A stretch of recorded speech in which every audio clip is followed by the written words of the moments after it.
ಆರ್ಥಿಕವಾಗಿ ಹಿಂದುಳಿದವರ ಆರೋಗ್ಯ ರಕ್ಷಣೆಗಾಗಿ ಆಯುಷ್ಮಾನ್ ಯೋಜನೆಯನ್ನು ಜಾರಿ ಮಾಡಲಾಗಿದೆ. ಸದ್ಯ ಈ ಯೋಜನೆಯನ್ನು ಬಳಕೆ ಮಾಡಿಕೊಂಡಿರತಕ್ಕಂತಹ ರಾಜ್ಯಗಳ ಪೈಕಿ ಕರ್ನಾಟಕ 2ನೇ ಸ್ಥಾನದಲ್ಲಿದೆ.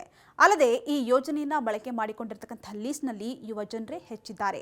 ಹೌದು, ಈ ಯೋಜನೆ ಆರಂಭವಾದಾಗಿನಿಂದ ರಾಜ್ಯದಲ್ಲಿ ಇದುವರೆಗೆ 1.83 ಕೋಟಿಯಷ್ಟು ಜನರು ಎಬಿಆರ್ಕೆಯ ಅಡಿಯಲ್ಲಿ ನೋಂದಣಿಯನ್ನು ಮಾಡಿಕೊಂಡಿದ್ದು, ಒಟ್ಟು 66.5 ಲಕ್ಷ ಜನರು ವಿವಿಧ ಆಸ್ಪತ್ರೆಗಳಲ್ಲಿ ಚಿಕಿತ್ಸೆಯನ್ನು ಪಡೆದಿದ್ದಾರೆ.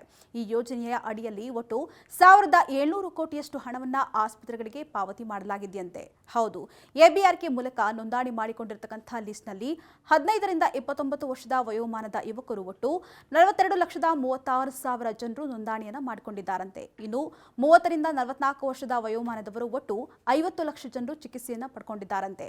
ಇನ್ನು 45 ರಿಂದ 59 ವಯೋಮಾನದ ಜನರು ಒಟ್ಟು 38,45,000 ಜನರು ಚಿಕಿತ್ಸೆಯನ್ನು ಪಡ್ಕೊಂಡಿದ್ದಾರಂತೆ. ಇನ್ನು 60 ವರ್ಷಕ್ಕೂ ಮೇಲ್ಪಟ್ಟವರು ಒಟ್ಟು 25 ಲಕ್ಷಕ್ಕೂ ಹೆಚ್ಚು ಜನರು ಚಿಕಿತ್ಸೆಯನ್ನು ಪಡ್ಕೊಂಡಿದ್ದಾರಂತೆ. ಈ ಅಂಕಿ ಅಂಶಗಳನ್ನು ಗಮನಿಸಿದಾಗ ನೋಂದಣಿಯಲ್ಲಿ ದೊಡ್ಡವರಿಗೆ ಹೋಲಿಕೆ ಮಾಡಿದರೆ ಯುವಕರೇ ಹೆಚ್ಚಿನವರಾಗಿದ್ದಾರಂತೆ. ಇನ್ನು ಈ ಚಿಕಿತ್ಸೆ ಪಡೆದವರಂತಹ ಪೈಕಿ ಹೆಚ್ಚು ಜನರು ಹೃದಯಾಘಾತಕ್ಕೆ ಸಂಬಂಧಿಸಿದಂತಹ ಹೆಚ್ಚಿನ ಚಿಕಿತ್ಸೆಯನ್ನು ಪಡೆದುಕೊಂಡಿರುವುದು ಆತಂಕವನ್ನು ಹೆಚ್ಚಿಸಿದೆ.